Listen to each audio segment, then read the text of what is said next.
উৎসবের মরশুমে সরকারি কর্মীদের জন্য দারুণ সুখবর। ৩% ডিএ বৃদ্ধির ঘোষণা।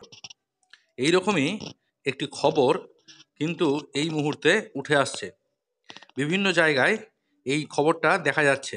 যেমন সরকারি কর্মীদের বড় সুখবর, দীপাবলির আগে ৩% ডিএ বৃদ্ধি।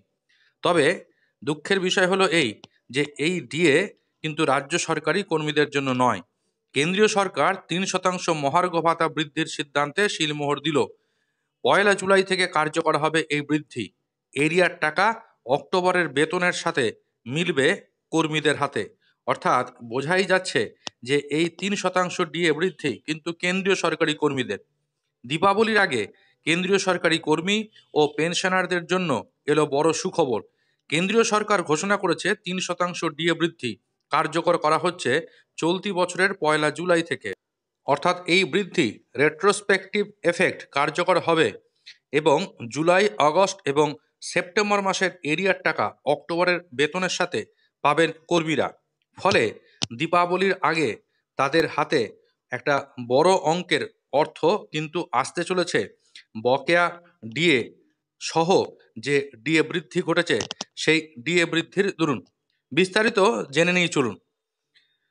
কেন্দ্রীয় সরকারের এই সিদ্ধান্ত উৎসবের মরশুমে কর্মীদের মুখে হাসি ফুটিয়েছে। কারণ দীপাবলির আগে একসঙ্গে কয়েক মাসের এরিয়ার আশায় বোনাসের মতো অর্থ হাতে আসবে। এই বছরের মধ্যে এটি দ্বিতীয়বার কেন্দ্রীয় কর্মীদের জন্য মহার্ঘ ভাতা বৃদ্ধি করা হলো। চলতি বছরের মার্চ মাসে ২% ডিএ বৃদ্ধি করা হয়েছিল, যার ফলে ৫৩% থেকে তখন ডিএ বৃদ্ধির পরিমাণ দাঁড়িয়েছিল ৫৫%। তারও আগে গত বছরের অক্টোবরে ৩% বৃদ্ধি করা হয়েছিল। এবার আবার নতুন বৃদ্ধির ফলে ডিএ আরও বেড়ে দাঁড়ালো ৫৮%। ফলে এ রাজ্যেও অর্থাৎ পশ্চিমবঙ্গের সরকারি কর্মীদের সাথে কেন্দ্রীয় সরকারি কর্মীদের ডিএর ব্যবধান কিন্তু আরও অনেকটাই বৃদ্ধি পেয়ে গেল।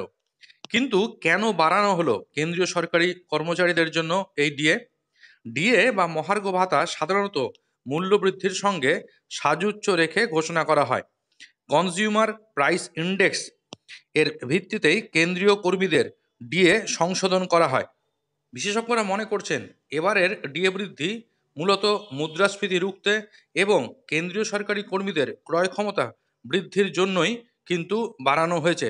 এবং সেই সাথে সাথে রাজ্য সরকারি কর্মীদের ডিএর যে দাবি দীর্ঘদিন ধরে তারা জানিয়ে আসছে কেন্দ্রীয় সরকারি কর্মীদের সমান হারে, তাকেও কিন্তু আরও বাড়িয়ে এই মুহূর্তে রাজ্য সরকারি কর্মচারীদের কেন্দ্রীয় সরকারি কর্মচারীদের সমহারে ডিএর দাবি সুপ্রিম কোর্টে বিচারাধীন অবস্থায় রয়েছে। কেন্দ্রীয় সরকারের তরফে আবার ডিএ বৃদ্ধির ঘোষণা তাদের আন্দোলনের ঝাঁজকে আরও বাড়াবে বলেই মনে করছে বিশেষজ্ঞ মহল।